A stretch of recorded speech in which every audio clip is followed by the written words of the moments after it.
ప్రజాబలగం. అందరికీ నమస్కారములో మన ప్రజాబలగం ఛానల్ కు స్వాగతం. నేను జర్నలిస్ట్ మధుగాని రాణి.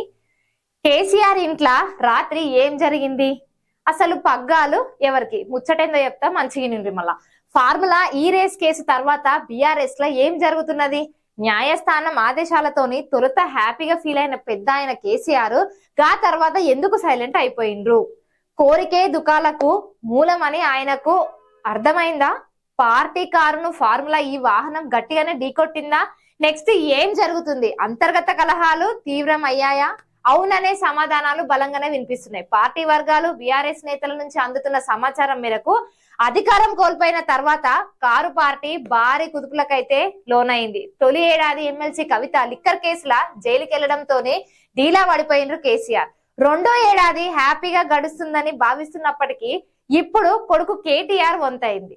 ఫార్ములా ఈ రేస్ వ్యవహారంలో ఏసీబీ ఎఫ్ఐఆర్ నమోదు చేసిన 2 రోజులకే ఈడీ కేసు నమోదు చేయడంతోనే షాక్ అయ్యిండ్రట. శుక్రవారం వరుసగా జరిగిన పరిణామాలతోని పెద్ద ఆయన కలత చెందిండ్రట. వరుస కేసుల వ్యవహారంతోని ఇంటి గుట్టు రోడ్డు పైకి వచ్చింది. ఎందుకు రాజకీయాల్లోకి వచ్చామా అని లోపల మదన పడుతున్నారని కూడా సమాచారం ఉన్నది. గతంలో రేవంత్ ను అరెస్ట్ చేసి తప్పు చేసినామని భావిస్తున్నట్టు పార్టీ వర్గాల మాట. మరి రాజకీయాలలో ఉంటామని, కానీ అధికారం అన్నది కొద్ది రోజులు మాత్రమే ఉంటుందని ఆలస్యంగా గుర్తించారట. దానికోసం పరువు పోవడం ఎంతవరకు కరెక్ట్ అని తనను కలిసిన వారి దగ్గర అన్నట్లు కూడా కొన్ని వార్తలు అయితే తెలుస్తున్నాయి. ఈడీ దిగడంతోనే కేటీఆర్ ఉక్కిరి బిక్కిరి. ఇక రేపో మాపో మళ్ళీ కోర్టుకు. లిక్కర్ కేసులో కవిత అరెస్ట్ అయినప్పుడు కేసీఆర్ నోరు విప్పలేదు. మరి కేటీఆర్ పైన కేసు నమోదు అయినప్పుడు సైతం నోరు ఎందుకని విప్పడం లేదు, మౌనంగా ఎందుకుంటున్నారు కేసీఆర్? ఇంతకీ కేసీఆర్ ఆలోచన ఏంది? మళ్ళీ యాక్టివ్ అవుతారా, సైలెంట్ గానే ఉండటం బెటర్ అని భావిస్తున్నారా? ఇదే చర్చ గా పార్టీలనైతే మస్తు జోరుగా జరుగుతున్నది. కేటీఆర్ పైన కేసు నమోదు కావడంతో సోషల్ మీడియాలో కొందరు పోల్స్ ఇట్లా పెట్టిండ్రు. కారు పార్టీకి కాబోయే అధ్యక్షుడు ఎవరు అన్న దానిపైన కవిత కంటే హరీష్ రావు ఎక్కువ మంది మద్దతు పలికిండ్రు. హరీష్ రావు 44% రాంగా కవిత వైపు 33% మంది మొగ్గు ఇట్లా చూపించింది. ఈ వ్యవహారం కూడా కేసీఆర్ చెవిలో పడిందని సమాచారం. దీంతోని కక్కలేక మింగలేక సైలెంట్ అయిపోయినరని ఇట్లా అంటున్నారు కొందరు.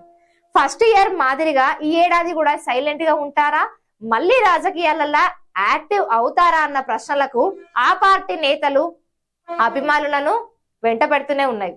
ఇక ఇప్పుడున్న స్థితినే కంటిన్యూ చేయాలని భావిస్తున్నారట.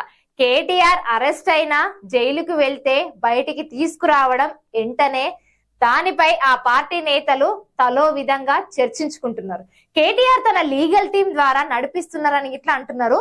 వారానికి ములాఖాత్లోని ఉంటాయని, ఇక అప్పుడు న్యాయవాదులతోని భేటీ అయి సలహాలు సూచనలతోనే అడుగులు ముందుకేసే అవకాశం ఉందని ఇట్లా అనుకుంటున్నారు.